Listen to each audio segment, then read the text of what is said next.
Tonight, a KGW investigation. I said, "You can't be alive, you're dead." He goes, "No, I'm not.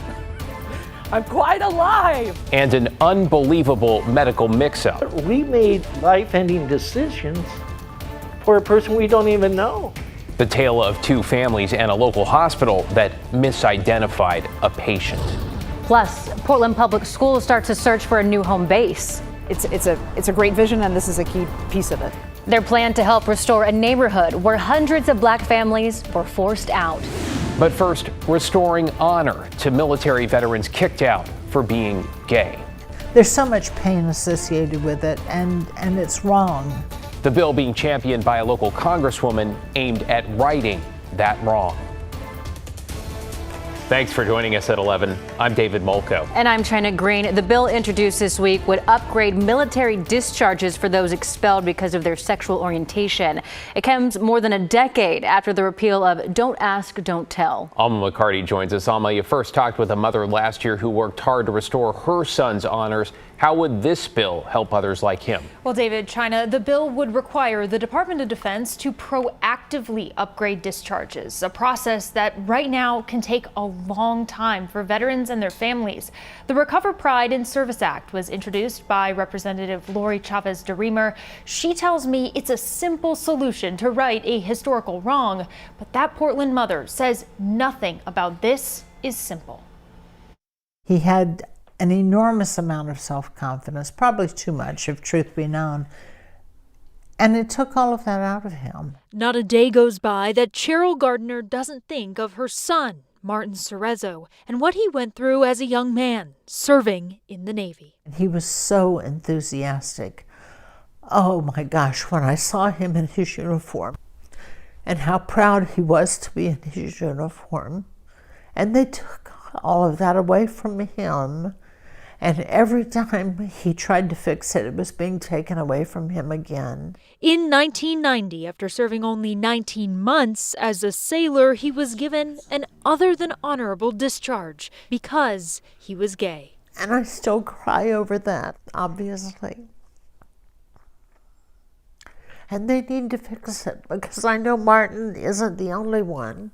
For the last couple of years, Cheryl fought tirelessly, working with lawyers, sifting through government paperwork, and enlisting the help of state leaders.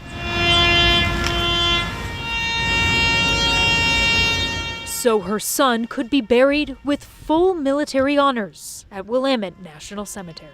It was an accomplishment, but he'd been dead for 2.5 years. And it's time to do the right thing. A new Republican-backed bill sponsored by Representative Lori Chavez DeRemer aims to help veterans amend their military record. Within 5 years, it's going to require the DoD to automatically upgrade all those discharges to solely based on sexual orientation. She explains the second piece of this bill, active outreach by the Department of Defense. And so I'm going backward and saying, well, now what? These people who wrongfully were discharged, we've accepted that, we've repealed it. Now let's give them the benefits that go with that as if it didn't happen. Last fall, Democratic lawmakers proposed the creation of a congressional committee that would investigate the impacts of discriminatory policies like Don't Ask, Don't Tell. The government did it. The government needs to fix it. I mean, it's kind of a you broke it, you buy it sort of thing. From Cheryl's perspective, neither bill goes far enough to address the real harms done to veterans, like her son. I would like to see Washington come together, both sides of the aisle, Democrats and Republicans. Don't issue a bill on one side and a bill on the other side.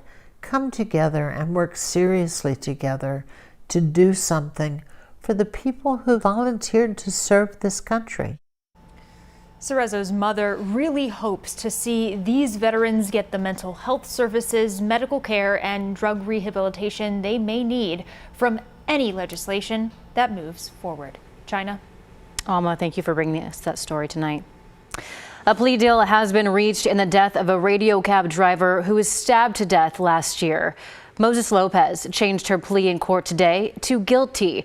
The judge sentenced Lopez to 20 years in prison for first-degree manslaughter and 2 years for unlawful use of a weapon. Lopez stabbed driver Reese Lahan in April of last year. Several of Reese's close friends and coworkers took turns speaking about him in court today, while his family made statements virtually. He was a true member of the community, somebody that you want to be friends with, somebody that you want in this community. And he was taken from the Portland community. Lopez also gave a statement at the hearing saying she was in distress when the stabbing happened and acted out of fear when there was confusion about her drop-off location. She and her attorney went on to say that she was often fearful of being targeted as a transgender woman. To get you caught up on tonight's other headlines, the Portland woman who went on the run after police say she killed her husband last month has now been found dead. Authorities found the body of 55-year-old Annalisa Gold yesterday near Long Beach, Washington. She was wanted for the murder of 37-year-old Philip Pierce in the Lentz neighborhood last month. Portland police say it appears she died by suicide. A child is safe after escaping from car thieves. Portland police say the girl was left in a running vehicle last night while her dad went into a building near Southeast Division and 80th Avenue. 3 suspects jumped into that car and there was a struggle, but the child was able to get out before they took off. The thieves crashed the stolen car less than 2 miles away. They ran off. So far, they have not been found.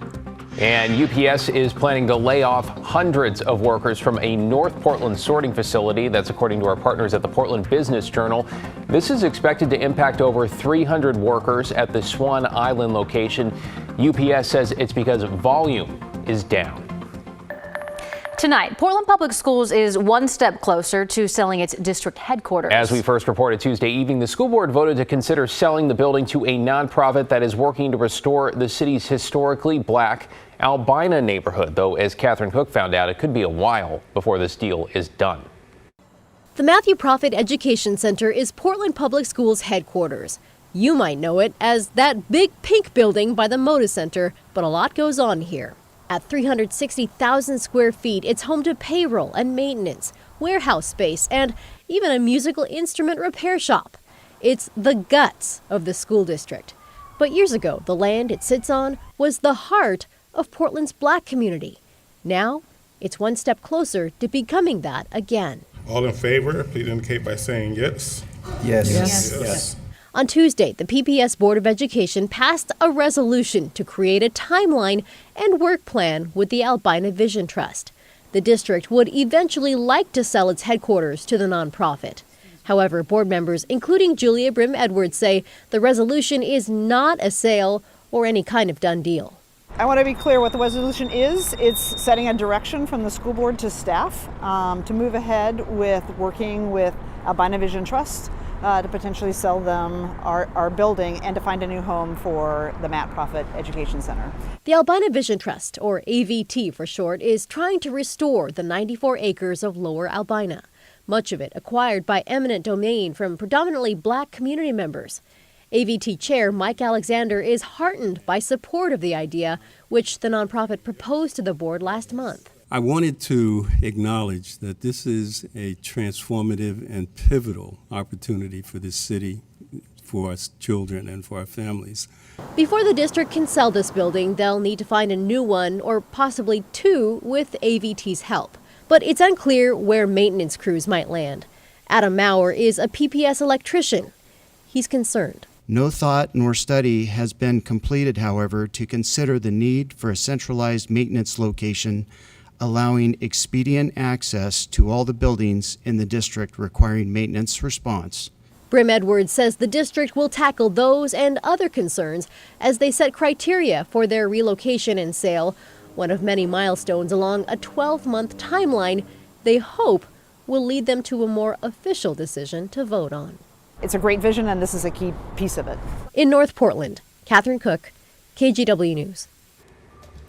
You're watching KGW News, and straight ahead at 11, a KGW investigation into a medical mix-up and the hospital that allowed a family to make critical end-of-life decisions for someone they didn't even know.